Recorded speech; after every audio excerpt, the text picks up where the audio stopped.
Thank you very much. And it is such a pleasure to see so many familiar faces here. It's going to be a fantastic day of celebration, reflection, introspection, pessimism, optimism. I think we're going to have the whole roller coaster of emotions.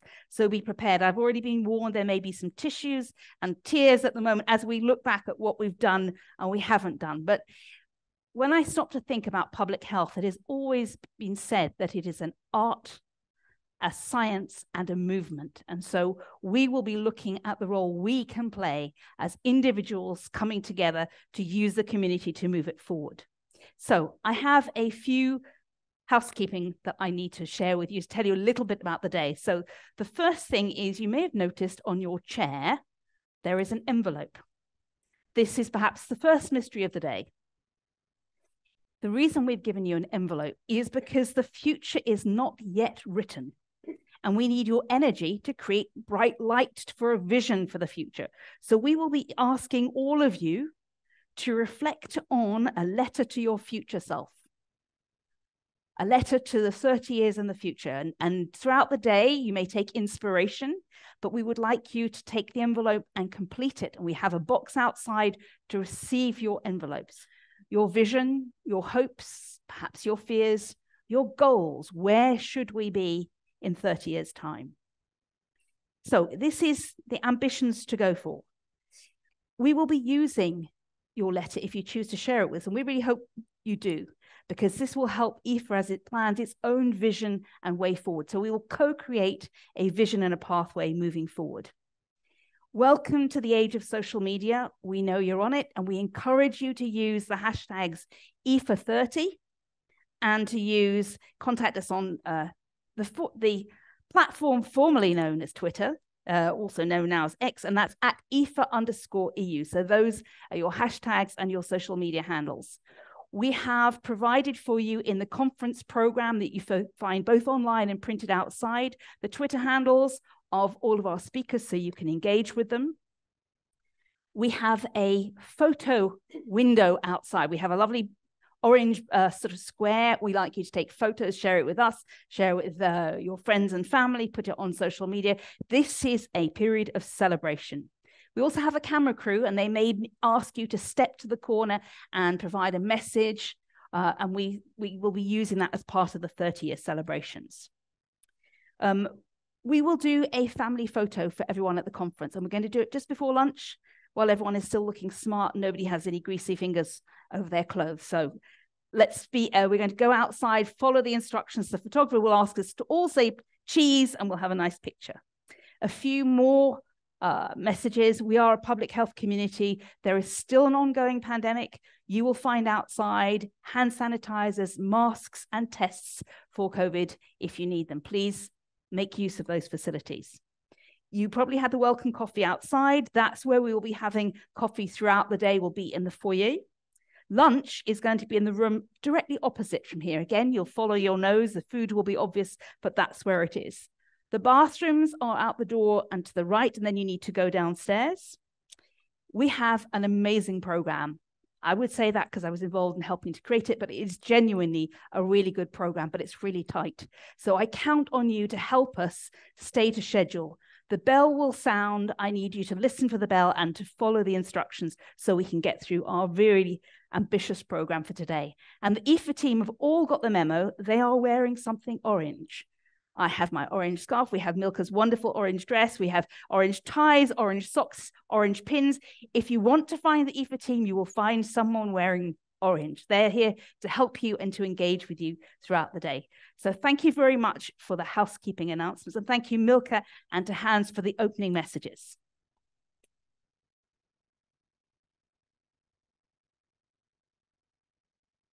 So session 1 is called On the Shoulders of Giants. Now, you all know that phrase is that we as a community move up only when we stand on the work done by others.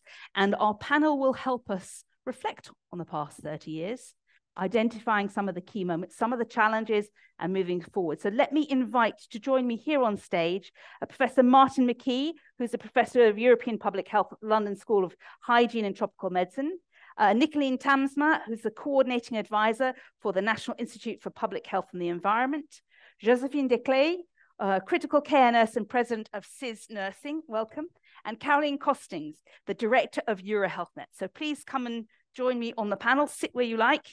You have microphones readily for you. Now, just to start this panel, do you all remember where you were 30 years ago? I remember where I was. I was in Moscow. I was a radio journalist, almost freshly out of university, and I was covering, there was a siege of the White House, and you may not know this, the White House is the Russian Parliament building in Moscow. There were tanks shooting at the White House, and there was a big constitutional referendum going on about changing the constitution. So the world felt exciting and dangerous and new, but what a potential. The East had opened up, and it felt like things had changed and things could only get better. Looking back, that script didn't follow through, but I remember, I can still feel that experience. Where were you 30 years ago? It was a very different world. And what we're going to do on this panel is invite everyone to look back over those last 30 years, but also to project forward. And I know that it's not an easy thing to plan for the future and think about the future. And we've given you this envelope to think about it. But the first person on our panel is going to kick it off is Martin. And he's going to actually help inspire us because he has written a letter. And he will, I hope what you say, Martin, will give people food for thought. But Martin, yes, it may not inspire you, it may give you food for thought. So the way I tried to approach this was to write a letter to myself from 30 years hence, looking back, and it would be a letter I would open today, and it starts, "Dear Martin, I remember how often you quoted the Habsburg Emperor Joseph II. He asked for his tomb in Vienna to be carved with the words, 'Here lies Joseph II, who failed in everything he undertook.' He was well-intentioned, he challenged the conventional wisdom of the time, but ultimately even he could not prevail against the broader forces acting in society. I know that as you look back on your working life, you feel that what you have done has been equally futile. You became especially pessimistic after 2016. The country that you then lived in had just made what we now know, and you argued at the time, was a catastrophic decision that would lead to its breakup, something you welcomed, but also its decline into irrelevance, something that saddened you. Many of your friends elsewhere in Europe didn't believe your accounts of how bad things had become, but when Liz Truss, who even now, 30 years later, we still talk about with incredulity, crashed the economy over a few days, they suspected that you might be right. Given what was going on around you, I can understand why you gave up. You'd written a lot on health and politics in the 1920s and 1930s, how patterns of death from influenza in 1918 predicted votes for Mussolini, how austerity in Weimar Germany predicted the rise of the Nazis.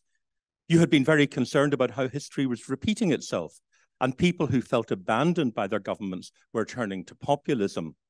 And you realized that Donald Trump posed an existential threat to the world. You despaired about the lack of leadership in health. Sure, there were a few who were willing to speak out forcefully, and you worked closely with some of them.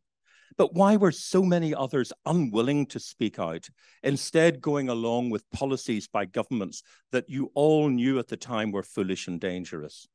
Now, today in 2053, it's clear that things worked out even worse than we predicted. The four horsemen of the apocalypse have arrived. I know you blame yourself for not doing more to warn the world, but at least, like Joseph II, you can depart this world knowing that you may have failed, but at least you tried. But not everyone has given up. And I do know how happy you were to be back in New York this year, aged 97, to see the new Secretary General, Greta Thunberg, open the UN General Assembly. There is always hope. Martin.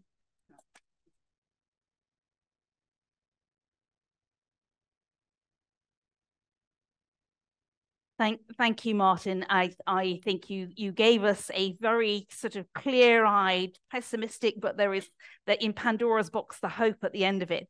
Before I take the microphone and pass it on, I want you, because you have really specialized in the European continent and seeing particularly how the East went through that shock transition.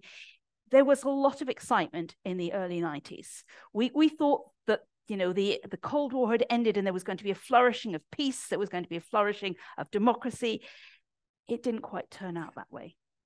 Well, yes and no. There was a lot of optimism, but there were also concerns, and particularly for those of us who do study history. You were in Moscow. I was in Moscow quite a lot at that time too, but also in 1993, I was in Sarajevo.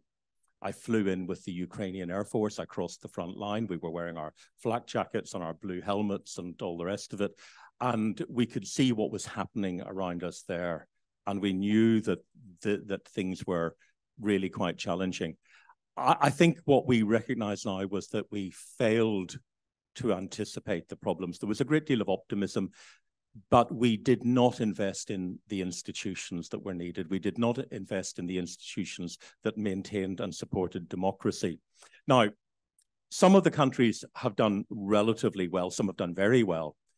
Those that joined the EU in particular have seen the safeguards that they've had to comply with for the institutions of democracy. And if anyone ever asks, well, what has the EU ever done for us? Just point them to people in Vilnius or Riga or in Tallinn as they compare their situation with those of their next door neighbors. That's what the EU has done for us. But we also didn't, but we shouldn't be complacent. We have Hungary. We have threats coming up. We have an election in Slovakia. We have issues in Poland. So we know that even despite all the work that's been done, there are challenges. We did not invest in the institutions to promote public health, including civil society, including the structures within government. I was, as you know, for many years, a member of the Open Society Institute, Soros Foundation board in New York. I chaired the board for 5 years. We invested heavily in public health, in civil society, and in the schools of public health and so on. The EU did as well. That was not matched by national governments who never prioritized it. So I think that there was a short-termism, a failure to look at the long term, a failure to recognize that democracy and a commitment to human rights was still really quite fragile. And even in Western Europe, we forget that Spain and Portugal only escaped from dictatorship in the 1970s. But everywhere we look, there are those threats arising. There's an opinion poll published only this morning showing that younger people are losing faith in democracy. Some of you may have seen it was reported in The Guardian. So I think that we had a lot of optimism, but I think the warning signs were there and we didn't heed it. And in particular, the biggest mistake we made, and which we strongly criticized at the time, was shock therapy in the countries of the former Soviet Union. But we were attacked, interestingly, by some of the people who are now the strongest COVID denialists from Stanford, who took issue with the work that we were doing, but nobody was listening. Thank you, Martin. Nicoline, let me turn to you, because you've worked at national and European level now for many years. Can you give us a sense of how that evolution of thinking within government on what Europe offers for your health policy making, and just give us a sense of the landscape and how it's changed? We heard from Milka at the beginning that, 1992, we had the Maastricht Treaty. Suddenly, there was health at European level. How was that seen? Well, this works still, right? Yeah, not just with Martin. Well, just to say, 30 years ago, I was writing this mini toolkit for Yorkshire public health, local people, on European collaboration and how that might benefit local health gain.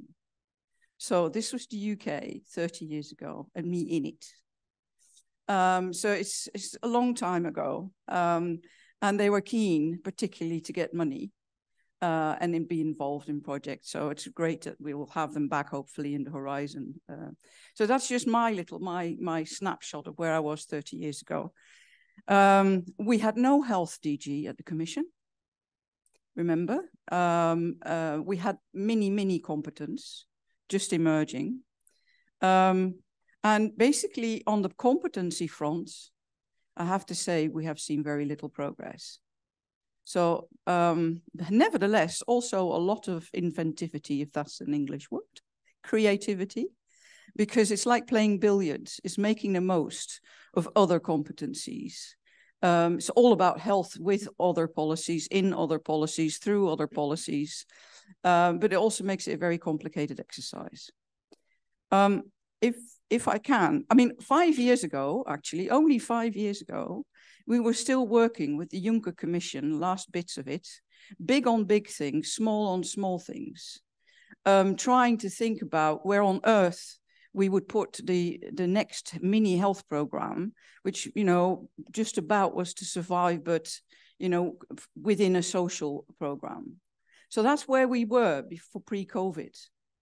And then, of course, there was nothing about health unions. That's only 5 years ago. And then came COVID, which is an indication of basically a lot of the stuff that we developed is based on incidents and accidents. Something bad needs to happen first, and then might be, you know, could we possibly move a centimeter? This brings me to member states. Now, I work for a national health institute. I'm a civil servant. And so I worked with member states. And to be honest, I think they need to be a factor that needs to be engaging much more with us all. And we need to be engaging much more with them, because ultimately it's health ministries that are a key factor in changing things.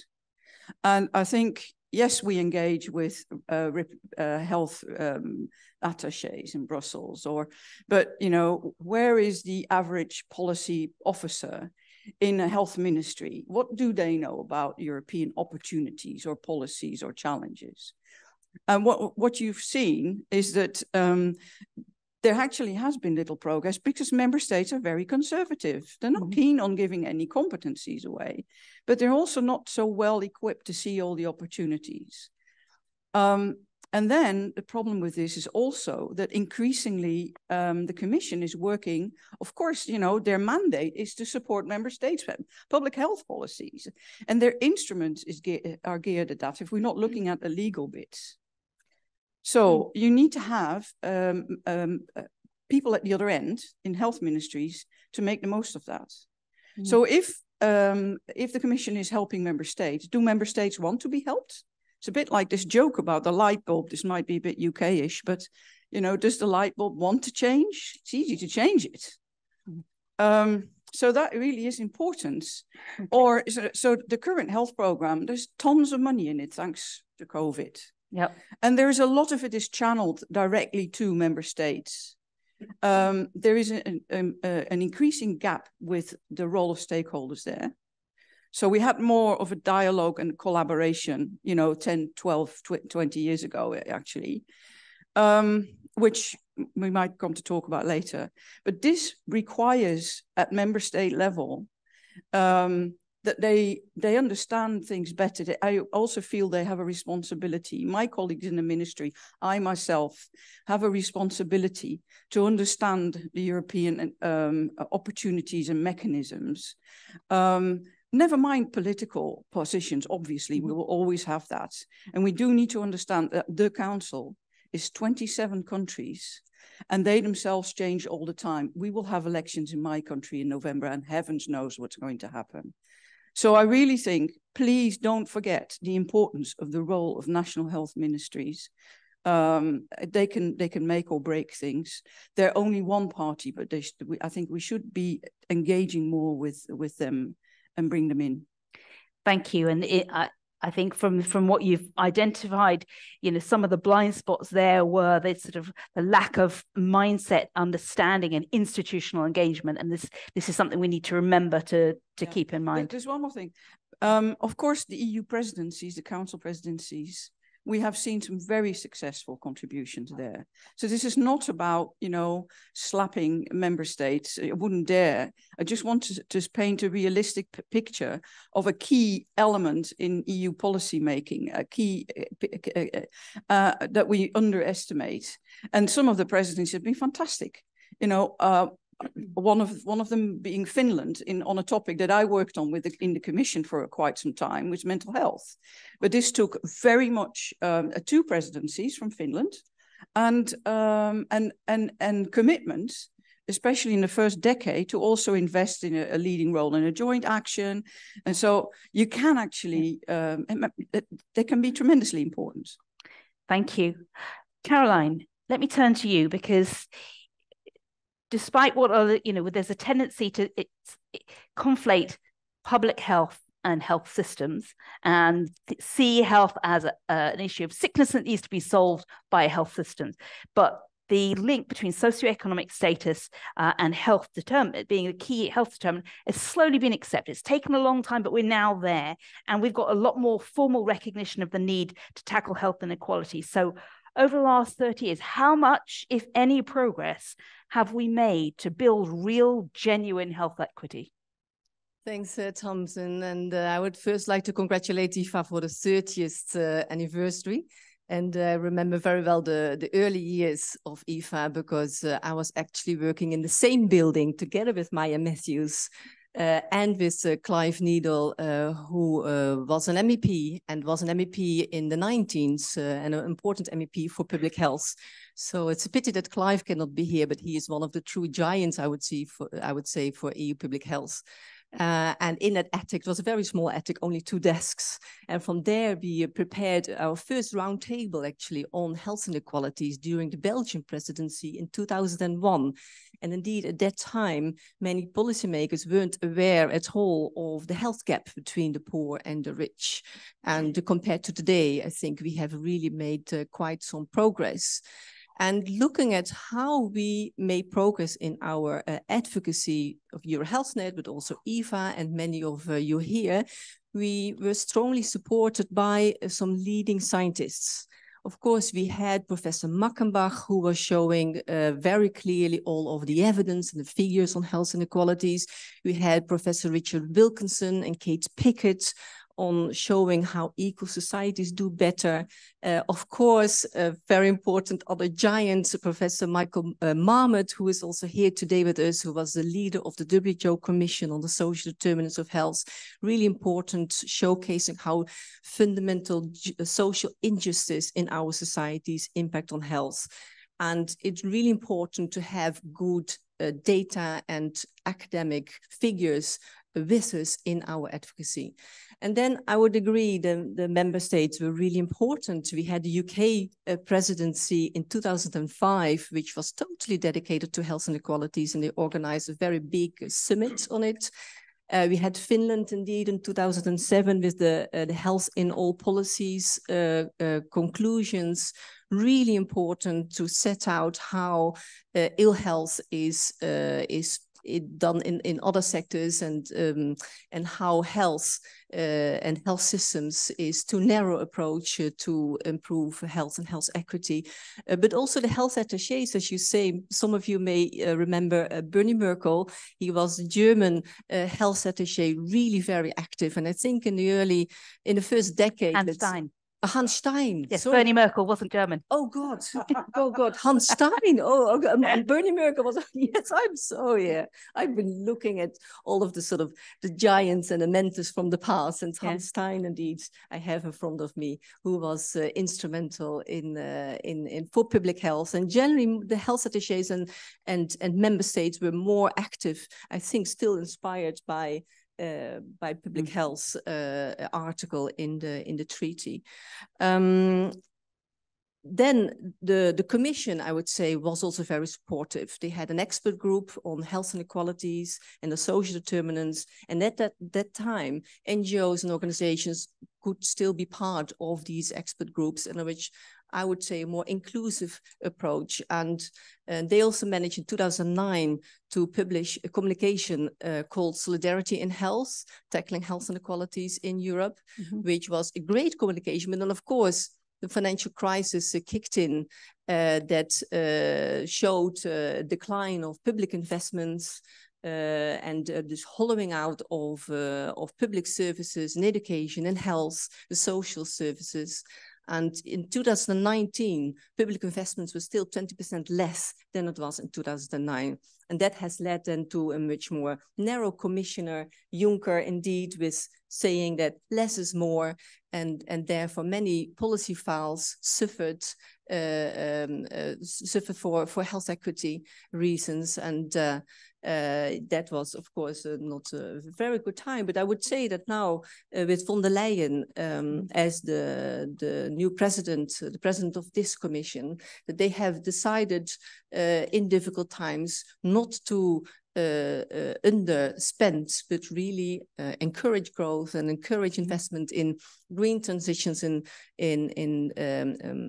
digital transitions. And I think with some of the policy instruments that she has suggested in and published in the last decades, in the last few years, sorry. Yeah.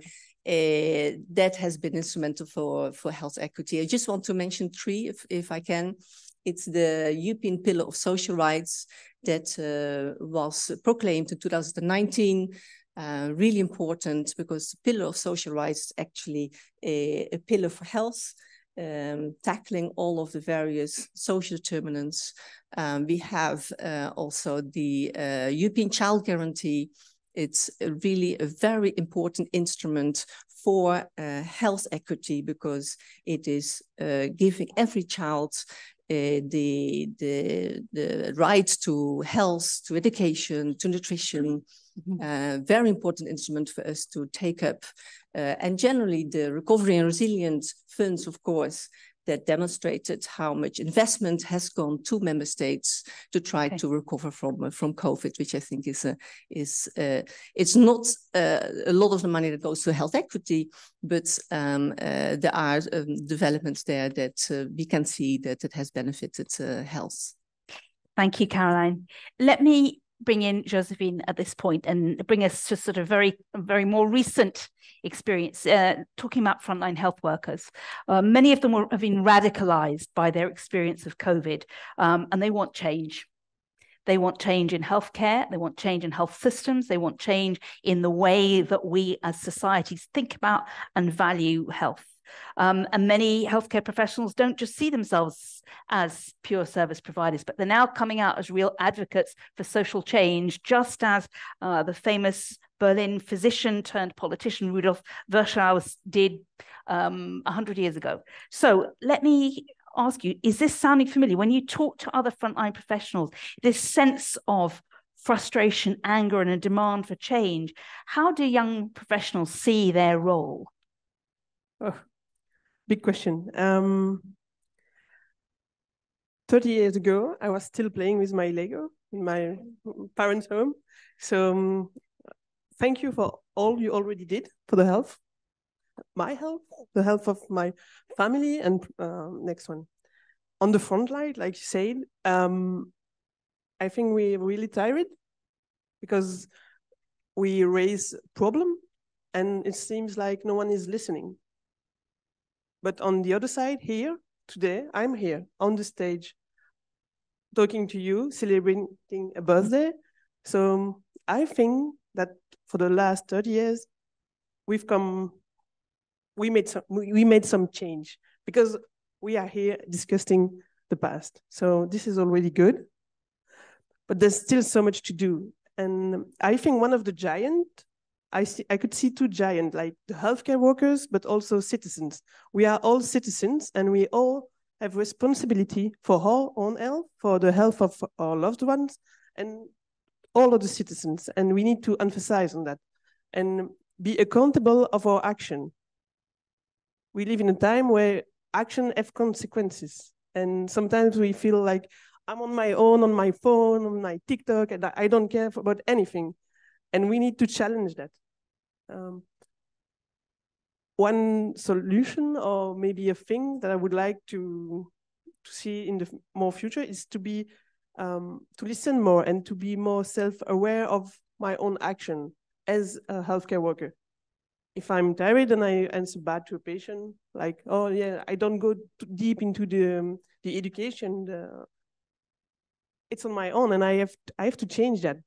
And I have to be in an environment where I can explore other aspects. And I think that's something we also achieved in the last 30 years. 30 years, there were not a lot of nurses doing PhD. Now there are. So changing is happening. We gain autonomy and stuff like that. So I think it's challenging time, but we need to be listened, and we are listened. So okay, so we need to listen and be listened to. And that one of the great sort of waves of anger that's coming forward is that a sense that no one was listening to the things that frontline workers wanted to say. And we are at that point where we're looking forward to a health system and to health in a post-COVID environment. So that's, I think, key. I'm now going to invite you to participate because we're going to launch a Slido poll. So what you need to do is you need to go to slido.com and you need to put in the hashtag EPHA. And the question we're going to be asking you is, you've heard some perspectives, you've heard some messages about the last 30 years. We want to know, how would you describe public health in Europe over the last 30 years? Now, we've invited you to do it in one word. You can use a few words and that will also be taken. But how's it been the last 30 years? Looking back and reflecting. We already talked on the panel a few of the blind spots. We've talked about the achievements. We've talked about the incremental progress and some of the enormous challenges. So how would you describe public health in Europe over the last 30 years? So we have these two messages already, disjointed and awakening. Those, the tremendous power that's been unleashed, professionals coming together, upskilling, taking their space, but also the challenge that we're still not listening. And while that is building, Martin, I'm going to come back to you because you've touched on the shock therapy of the 1990s. And then in 2000, we had the financial crisis. And the message that was clear to everyone was, we bailed out the bankers and not the people. You had austerity imposed and controlled by Brussels. And we're now looking at a time when lots of governments are going to have to claw back some of the money they invested in COVID. How do we make sure we don't fall into that rabbit hole again? Because I don't think the population will accept it. No, they won't. Don't worry, the tech team just need to see that's it. They won't. And this is the warning that we get from history, that when people feel abandoned, when people get left behind, then they turn to populist politics. And, I talked about our work in Italy in the 1920s in the Weimar Republic, but also the vote for Brexit. And we showed how it was the areas that had declining life expectancy, the people who were just about managing, as Theresa May put it, who were appealed to, who were seduced by charlatans like Farage and others to think that there could be a better world, and there won't be. So governments need to take some responsibility for this. They need to build inclusive policies. And what was, I think, particularly bad for us was that I'd been involved with Mark Surka and David Stuckler and others in the work on the contribution of health to the economy in the European Union in 2004, 2005 that contributed to the health as wealth agenda. We had the 2008 Tallinn Ministerial Conference, which looked at the symbiotic relationship between investment in health systems and economic growth, with cohesive societies at their heart. So all of the evidence was there. But then, and actually a lot of things were done. And here I'd pay tribute to Gordon Brown and his work in the G20 to actually asserting a different approach. And that took place to some extent with Obama in the United States.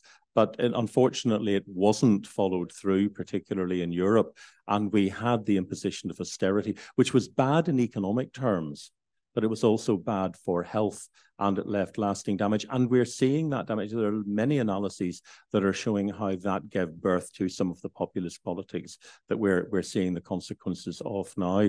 So the evidence was there, but I think I would put this down to, I think this is where my point about, what have I achieved? And the answer is virtually nothing, because we were arguing for these things. Did anybody listen? Of course they didn't.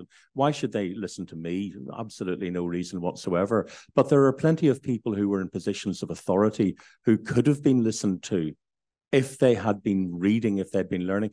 And part of it, of course, is that we in the health community need to engage much more with other sectors. I do hope people have read the evidence review that I led for the Pan-European Commission working with Mario Monti and Sylvie Goulard and Jim O'Neill and other people from the financial sector, because there we're making a very, very strong case for health safeguarding solidarity within societies, promoting economic growth. The evidence is there, but we failed to get that message across in 2010.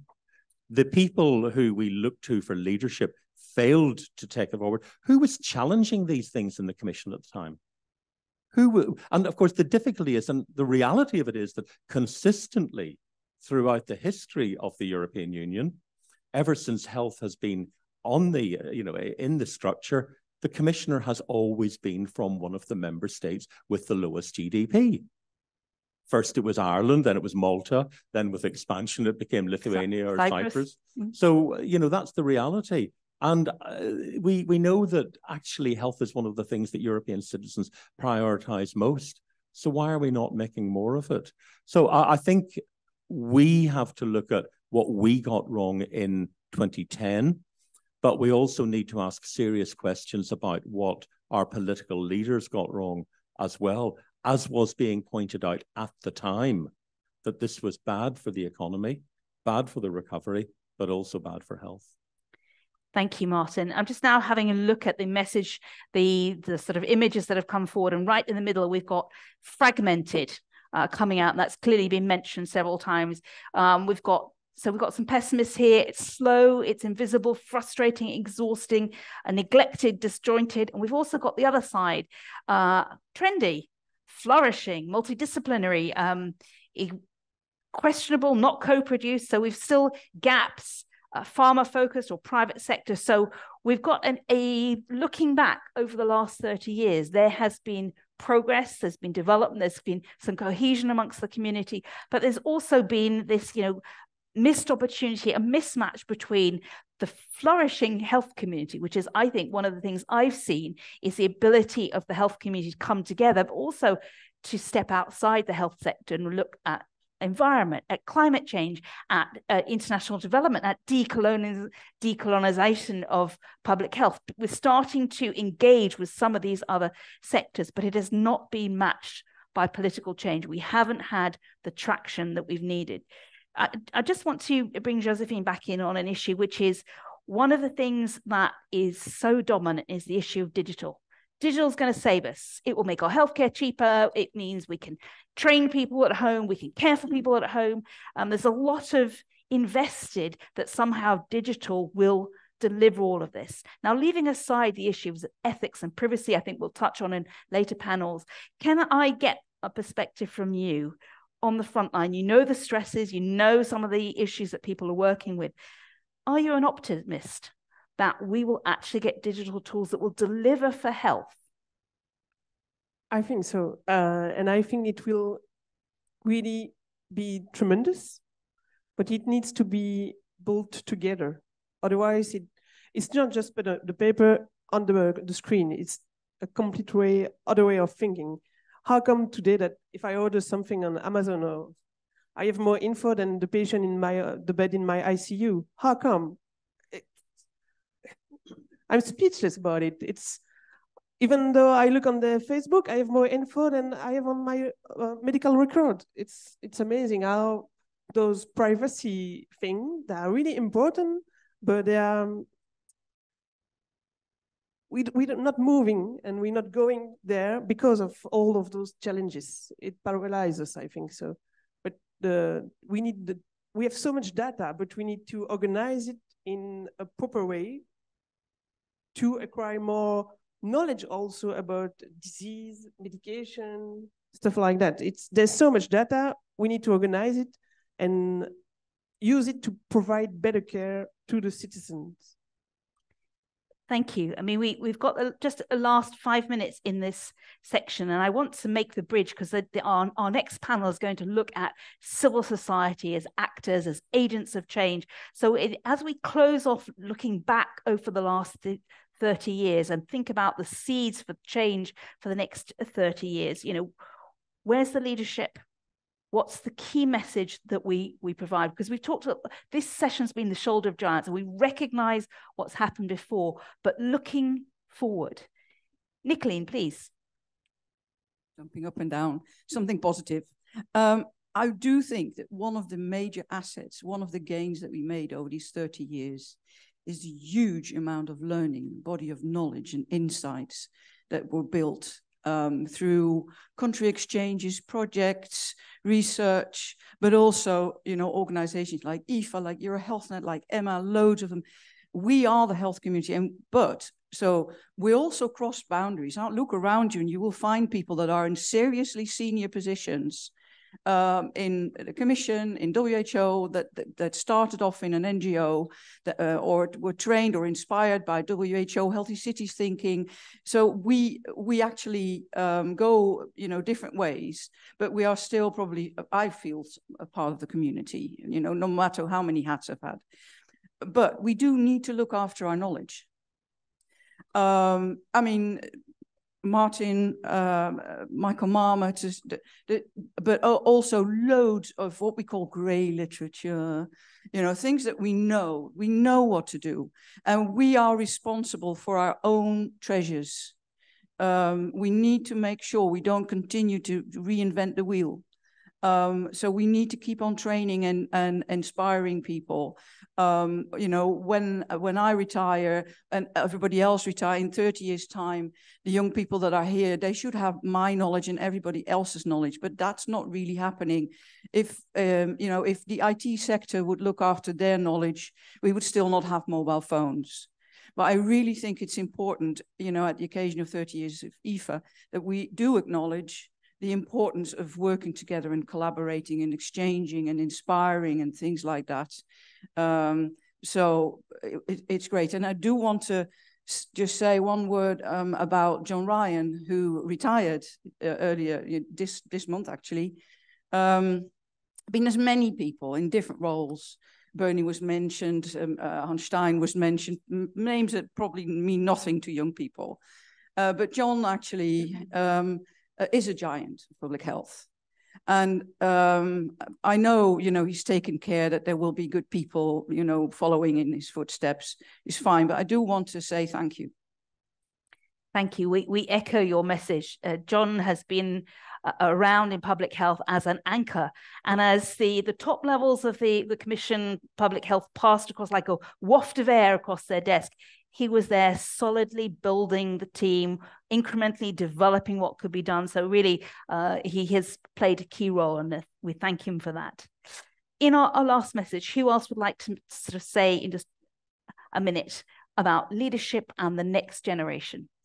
Yes, I think what is clear that we are facing now this poly crisis, which is worse than individual crisis because they are all accelerating. And there is a way out, which is looking at systemic approaches and how and the government and the European Commission, we can work together. So I would suggest an economy of well-being as put forward by Finland is a really important concept to look into. And I would like to see for the next leadership in the Commission that we get a vice president on the economy of well-being and of course a health commissioner, and the European semester is a key macroeconomic tool to make sure that we move towards such well-being economy. And I would like to see all of us to support this and work through other sectors on the commercial terms of health and the social pillar and so on to make that a reality. I see that as an important process for the next generation and for all of us. Okay, so I'm pretty pessimistic about whether I've achieved anything, but the one thing I would say I've achieved is that I'm incredibly proud of those young people who I've supervised and mentored. I've got 8 of my former PhD students who are now professors at the University of London, others in the European Commission, in WHO and elsewhere. And they are the future. You know, I may not have achieved anything, but they are achieving things and they will achieve things.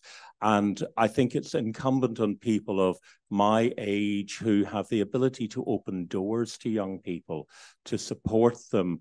You know, and I hope that's what I've done. Other people can comment, because they are the hope for the future to ensure that things will be better as we go forward. And I see some remarkable young people full of energy. My concern is that we have training programs, we have hierarchical systems that actually suppress them, that knock their enthusiasm out of them, that do incredible damage to prevent them from taking the initiative. I make the point that I take responsibility if something goes wrong because I get paid more. I do not blame my junior staff if they make a mistake. That's not always the case. I make sure that they get credit for what they do. Others sometimes don't. So I think that we have a responsibility to the next generation because, frankly, we failed. Thank you, Martin, for that very sobering reflection. And I know that throughout the day, and we've got this sense of looking at ourselves with a critical, very clear eye to see how the public health community has achieved change, come together, but to the extent to which also we have been part of the problem. We haven't always challenged, we haven't been determined enough, we haven't necessarily created the space for young people. So thank you for giving us that, message that we need to make sure that we are always fostering space for new ideas, for young people to come through, to make sure that we are as much listening as demanded to be listened to.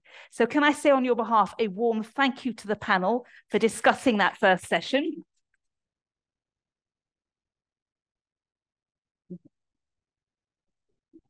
Thank you. And our next panel is going to really take power to the people, because it's going to look at people and civil society at the core, from slogans to action. I'm delighted to pass the moderation baton over to Claudia Marinetti, who is the treasurer of EPHA and who's going to be the moderator of this session. Claudia.